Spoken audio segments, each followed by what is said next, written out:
All right, I'm trying a few new things. Why are you frustrated? And why are you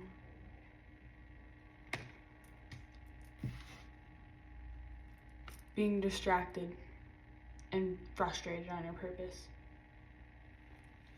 That's what this reading is about right now.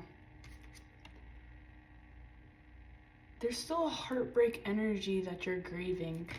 You're coming out of hermit mode, and you have yet to understand letting go is something that's really hard for you. That's what I feel. It's something that's really hard because you're nostalgic. Like, I wonder if the Six of Cups will come out. You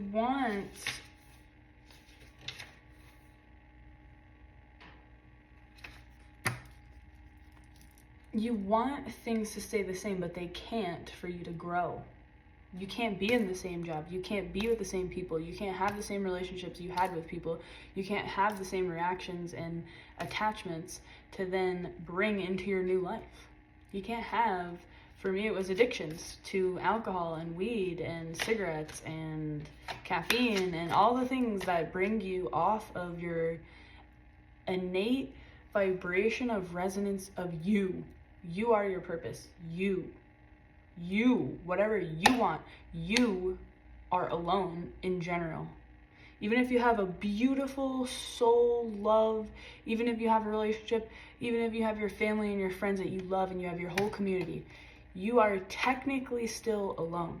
And if you choose to leave that community, you can. If you choose to change the way that you show up in partnerships, you can. That doesn't mean those same people will be able to be there. That doesn't mean that your same community will be able to be there. I left an entire community in a way that I was showing up to the world to create a new one, and this happened. This happened, and this happened. Because you're attached to things. Not bad, it's just what we learned as a way of being. Our society teaches us that is how we're supposed to be. Seven of Pentacles is like, these things are ready to be picked. There's more for you to experience within this. Holy, the world. I gotta do this with my face. The world. You have the entire world when you're able to do this. It's not, I'm gonna say, it's not fucking easy. But it's worth it. And you're being compassionate, and you're understanding where you went wrong, and you're not letting things slide and just showing up in the same way. You're seeing people for who they are. You're not making them out to be, or situations or anything like that. You're not making them out to be anything it's not. You can't only look at people's potential.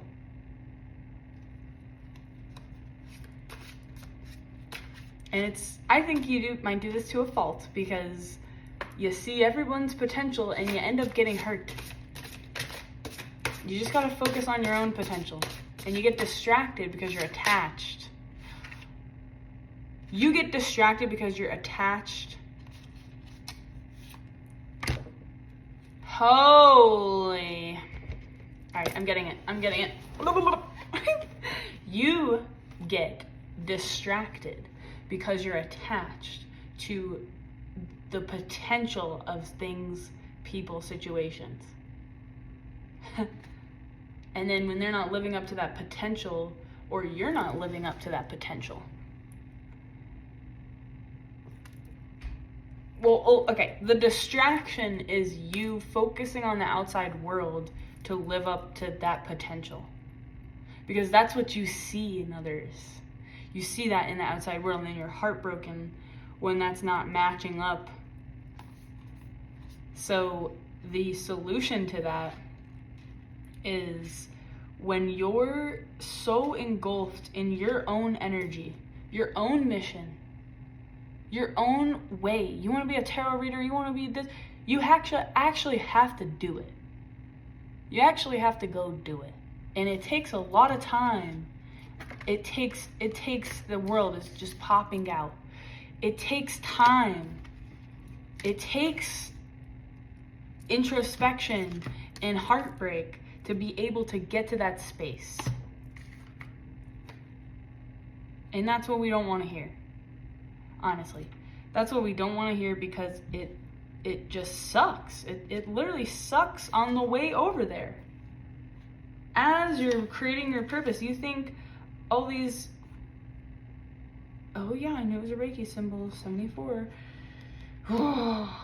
Dude, things are coming together. The things couldn't manifest for you before because the world was not ready for you. I totally believe that. The world was not ready for you. You weren't ready for you. You were trying to focus on all these other people and all these other things to make control. It's control. You want to control the outside world. You can't. And you really don't want to, because it's not real when you're doing it like that. You can't force things to listen. You can't force, you have to go within and surrender. And the answers come. Anything that you feel like other people are doing to you, like, let me just be real. I felt pretty abandoned in a friendship that I thought was something else. Okay? And I realized, and it was really hard for me to see, this took me a long time to see it, I abandoned the friendship. In a way. I put expectations on the friendship, on how the energy was going, and then before I can get too hurt, I hurt myself. And I abandoned it. And that brought more pain, probably for both of us. But I'm just saying, like, what are you afraid will happen? If you're so afraid of that thing happening, you create it anyway. So,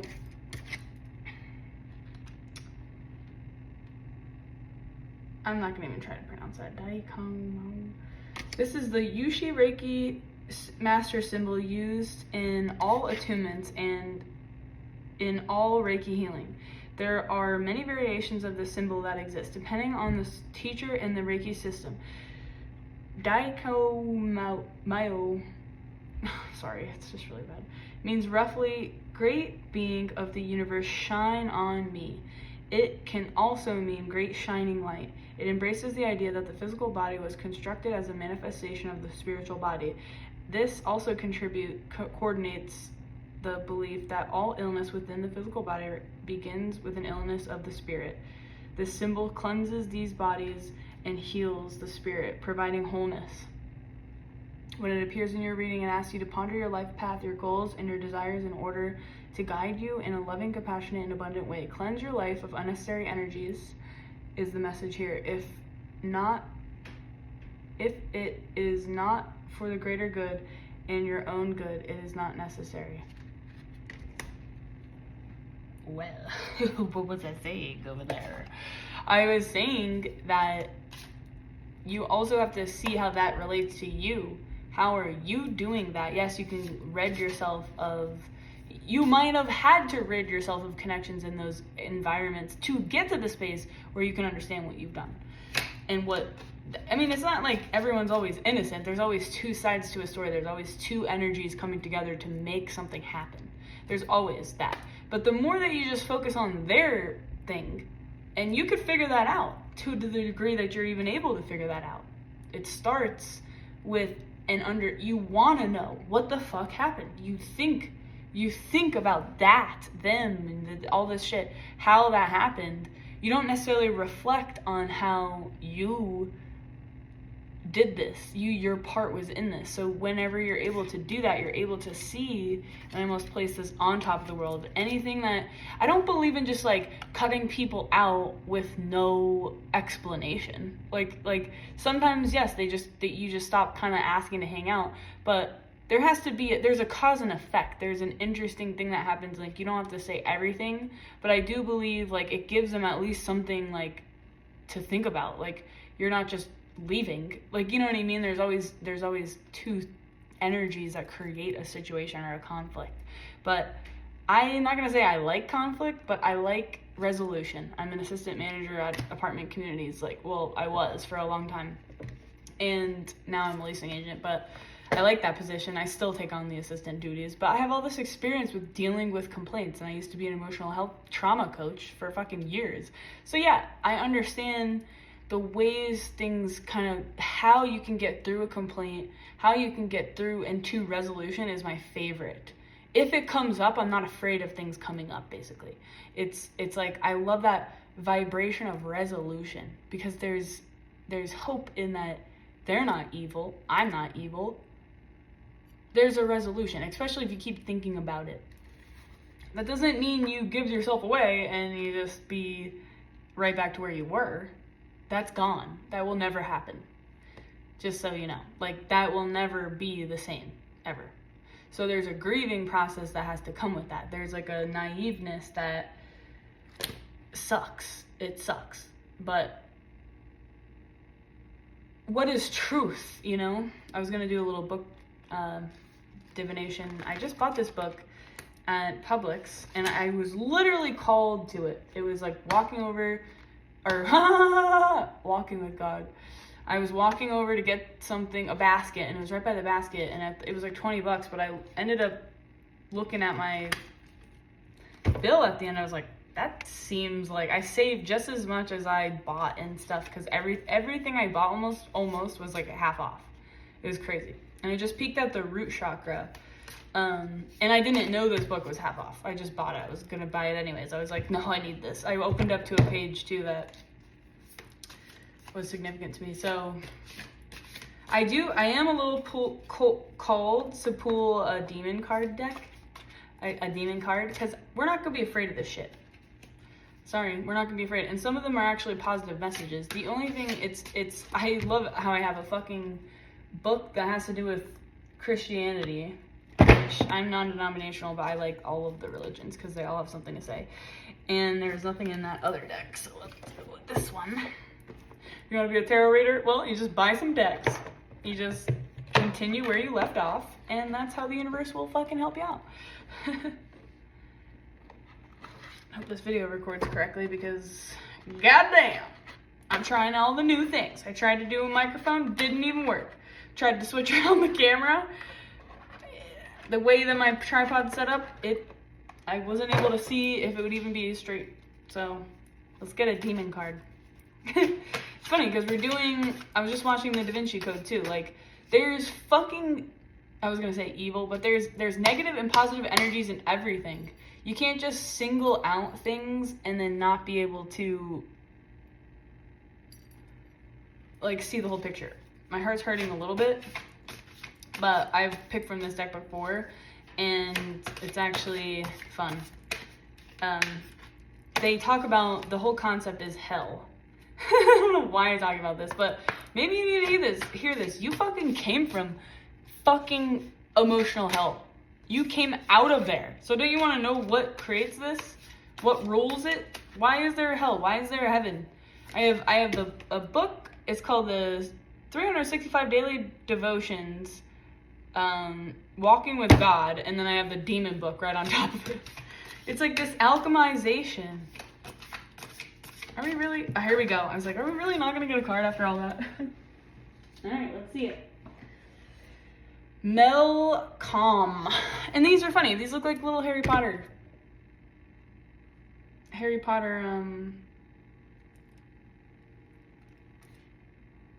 It's not so scary. Harry Potter. Little figure. Everyone loves Harry Potter. Everyone loves this shit. Maybe Harry Potter could be significant to you right now. Oh my god, I opened right up to it. Oh my god. Let's read this. Inspiration. It may be an odd thing to consider hell having paychecks. It says this whole thing. Okay, but if you think about it, there are probably quite a few civil servants working the files and admissions to the place. It's just talking so nonchalant about it. Of course, some of those positions may well be carefully chosen punishments, okay? But given the alleged size of the place, there must certainly be paid staff as well. It's like a whole world. It's just a world for these people that feel like we have them on Earth. The people that fucking love the dark energies are like, I'm going to hell, I don't care. They literally live in these other realities, so why be afraid of them when you pass people on the street that you're like, you know, there's certain intuition feelings, like don't go near that person, but just don't judge them. Just don't go near them. I saw today, before I read, let me read the rest of this. Okay, imagine the chaos without an organized budget. The Melcom becomes a very important member of the infernal hierarchy. Divination, focus on budgeting and fragility. It's just a fucking message. It's a message. Focus on budgeting and fragility. I wouldn't say fragility in terms of lack. I'm gonna just alchemize this a little bit. Listen, I just did this today. I said I bought as much stuff at Publix as was off. And I try not to buy everything from there. I went to Aldi first and I spent like $100 in groceries when I normally, with all that shit, I would have spent $200. And before I went, I was like, what if I can save, I got paid like twice. I'm like, what if I can literally save $2,000 in a month? What if I can literally just save that? What if I can just really change how I'm doing things? And what if I could? What if I could? How would that look like? What would it look like? Well, groceries are a big investment. I was going to say expense, but just how would you look at it? I started going in there and I just started thinking about what I want to eat healthy so I don't eat all this shit out. And it really worked out. And I'm like full and I'm working on becoming more healthier because I was just in a really unhealthy pattern before this. So ask for guidance. That's what I'm getting. Ask for guidance, walk with God, because it's gonna help you. Let the reader understand. That's so crazy, because I peeked at this page when I was doing it before and I was about to pull it. Book divination. Okay, I saw today, now that I remember this, that's why I'm called the ADHD tarot DJ. We all have it. A lot of people have it. Tarot DJ like this. Okay, I saw looked like a wealthy two people sitting at a coffee shop that's like a really nice coffee shop in Asheville where I live, and a homeless guy that sits on the other side of this bush planter thing with his shoes off, that I saw him there yesterday, on the ground. I heard my cat. And I just looked at that for a second. I wanted to take a picture, but I didn't want to be weird. And I was like, anyone see anything wrong with that? Like, he deserves, like, coffee. He deserves to be showered and helped. And he was just talking to himself. And, like, yesterday he was jamming something in his shoe with a fucking end of a lighter or something. The guy is just struggling in his mind. I used to be homeless, and I was just struggling in my mind. Like, I don't know if he could have been on drugs and all this stuff. I'm not negating any of that, but okay, if he was on drugs, he's struggling. So, how the money works in society, how the energy works, I feel like should be all encompassing. Like, there shouldn't be some people sitting on the ground dirty, struggling in their mind with it looked like a mental illness. It looked like it, I'm not diagnosing anyone, but I'm just saying, like, you know what I'm talking about. And these people, and I could tell, I can read people really well, and I'm not saying it is a judgment, but I was gonna be like, I'm not judging people. No, I did judge them, because I looked at them, and they were going like this, and I could feel that they were upset that guy was sitting next to them. And I, yesterday, didn't want to sit because I didn't want to sit next to him. So I'm not saying this is perfect, but we assume this negativity, these demons, these people that are hurting, are all bad. Now, no, you don't have to go ask them out. But I'm just saying, I don't even know why the fuck I'm talking about this, but I'm just saying, where's the integration between the two? How can you influence somebody that may be in that state? How can you just walk by them and not judge them? Yeah, they affect you, but they negatively affect our body. What is going on there? That's just what I'm contemplating, at least. Okay, this one's, let the reader understand. Therefore, when you see the abomination of desolation spoken by Daniel the prophet standing in the holy place, then let those who are in Judah flee to the mountains. So I don't know much about the Bible, honestly. I just bought this book because I thought it was cool. But many Bible readers are troubled by this passage because we are warned to understand Jesus' words, yet they are mysterious and difficult to understand. The abomination of desolation Jesus is referring to is an event that will take place in the future when the abominable image will be erected in the rebuilt temple in Jerusalem. The abomination of desolation will trigger the horrific 3.5 years of great tribulation. This disgusting image is mentioned elsewhere in the Bible. Satan isn't waiting until then, however, to lead multitudes of people into idolatry. An idol isn't necessarily a statue or image. It's anything that we love more than we love Jesus Christ, which I translate to the vibration of unconditional love within ourselves as a non-denominational person. Both now and then, unconditional love must be the unrivaled Lord of our hearts.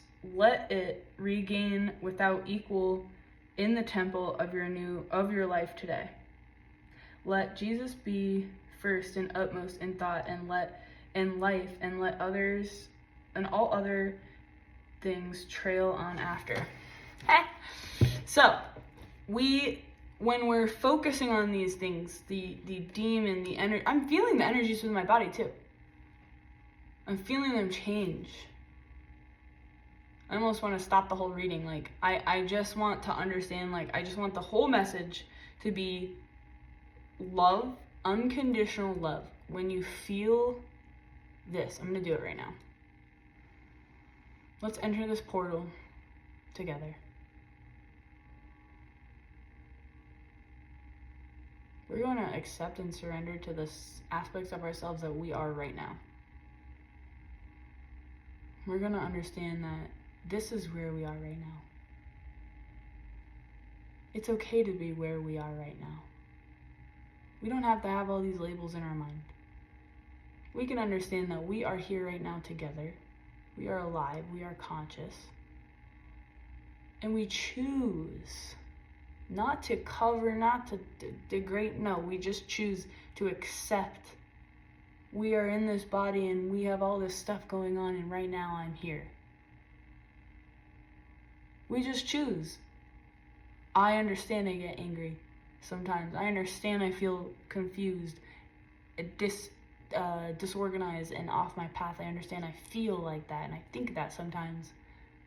But I know wholeheartedly that I understand I'm never alone. God is with me. Love is with me. I can still look at a puppy and feel love, and look at a baby and feel love, and remember a time that I can feel love. I can feel love right now. And we choose to understand, accept ourselves, and bring in the love vibration. Again, not to cover anything. We're just inviting it in. When we remember, when we have that space, we're inviting it in our lives to live with it without any external validation that has to be it. Without any body in front of us, without anything, without any animals, without any home. We understand love is a part of the universe. And we choose to feel it. And choosing to feel it will transform your world if you can accept that you can feel it first. And you can actually generate that first. That's how the universe works. It's just hard. It's not hard. It is an illusion of hardness and work and effort to let go of things. Let go of expectations. Let go. Let go. Let go. You don't know if they'll be back. You don't know how anyone's gonna show up in your life. You don't know where your future is going. You don't know who will be in your life tomorrow or in 10 years. You don't know. And that's okay because I trust. I trust in my path. I trust in my purpose. We understand we're here for a bigger reason, and everybody is. Everybody is here. And everybody deserves love, even if you have had it, lost it, had it, have it now. You still deserve it, even if that person wasn't there in the future. Real talk. You still deserve it because you're generating it. That's what attracted them to your life in the first place. That's what will attract every new love into your life in the first place. Time. Time heals everything. Time heals everything. And we have to understand our relationship between attachment and love and attachment and then love. What do we need to let go of? That kind of rhymed.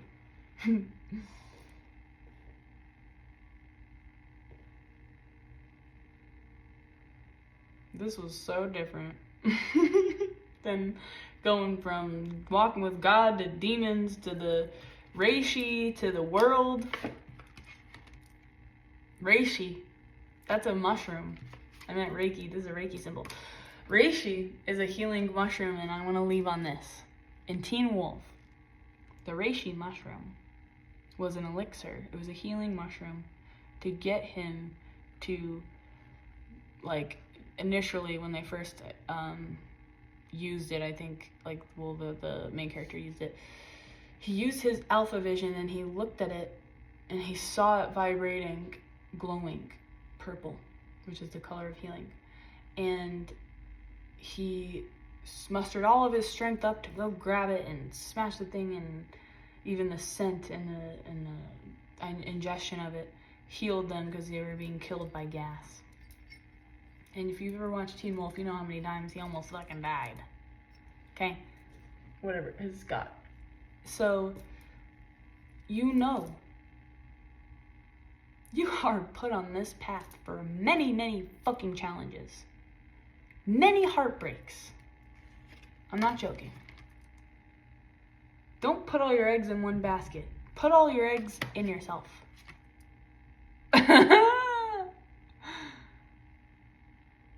Put all your eggs in the basket of you, because you and how you invest from there, how you go, your skills.